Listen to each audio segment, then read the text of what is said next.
देश में हर साल 25 सितंबर को पंडित दीनदयाल उपाध्याय की जयंती पर अंत्योदय दिवस मनाया जाता है।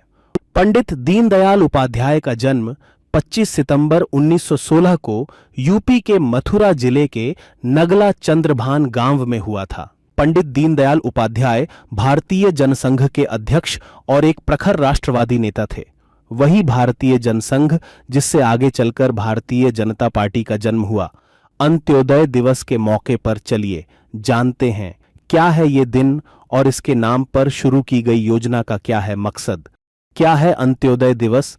पंडित दीनदयाल उपाध्याय ने अंत्योदय का नारा दिया था। अंत्योदय का मतलब होता है समाज में सबसे आखिरी और निचले पायदान पर खड़े व्यक्ति का उत्थान और विकास सुनिश्चित करना।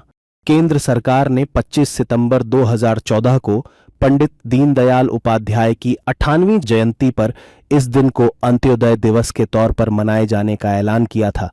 अंत्योदय दिवस का मकसद समाज के गरीब, वंचित और पिछड़े वर्गों के कल्याण के प्रति जागरूकता फैलाना और उन्हें मुख्य धारा में लाने के लिए सरकारी और सामाजिक प्रयासों को बढ़ावा देना है। ये दिन हमें समाज के पिछड़े वर्गों के प्रति अपनी जिम्मेदारियों को याद दिलाता है। दीनदयाल अंत्योदय योजना क्या है? पंडित दीनदयाल उपाध्याय के विचारों से प्रेरित होकर केंद्र सरकार ने 25 सितंबर 2014 को दीनदयाल उपाध्याय अंत्योदय योजना शुरू की थी। इस योजना का उद्देश्य गरीब और वंचित वर्गों की आर्थिक स्थिति में सुधार करना है। अंत्योदय योजना ये सुनिश्चित करने के लिए लाई गई कि समाज के अंतिम व्यक्ति तक लाभ पहुंचाया जाए और गरीबी को खत्म करने की दिशा में ठोस कदम उठाए जाएं। इस योजना के दो हिस्से हैं, शहरी और ग्रामीण।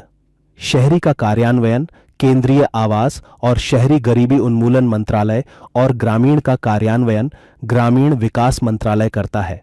इस योजना के तहत स्वास्थ्य सेवाओं का विस्तार करने के साथ ही लोगों को व्यावसायिक कौशल सिखाने के लिए प्रशिक्षण कार्यक्रम आयोजित किए जाते हैं।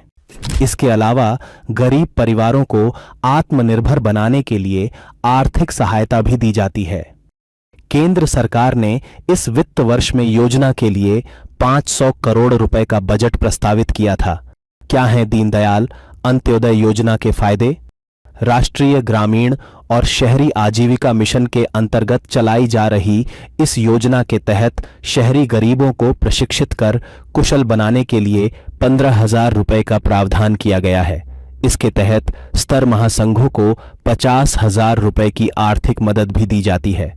इसके अलावा शहरों में छोटे उद्योगों और व्यक्तिगत स्वरोजगार के लिए 2 लाख रुपए की ब्याज सब्सिडी और सामूहिक उद्यमों को 10 लाख रुपए की सब्सिडी दी जाती है। दीनदयाल अंत्योदय योजना के लिए कैसे करें आवेदन? दीनदयाल उपाध्याय अंत्योदय योजना के लिए आवेदन करने की पात्रता अलग-अलग राज्यों के हिसाब से अलग-अलग है। इस योजना का लाभार्थी बनने के लिए आपको सबसे पहले इसकी वेबसाइट पर जाना होगा। फिर एप्लीकेंट रजिस्ट्रेशन पर क्लिक करना होगा। रजिस्ट्रेशन टाइप में न्यू रजिस्ट्रेशन सेलेक्ट करने के बाद नेक्स्ट पर क्लिक करें। फिर सभी ज़रूरी कॉलम भरें, दस्तावेज अपलोड करें और सबमिट बटन पर क्लिक करने के बाद रजिस्ट्रेशन आईडी को नोट करके रख लें। दीनदयाल अंत्योदय योजना देश में गरीब कल्याण के लिए एक मील का पत्थर साबित हुई है।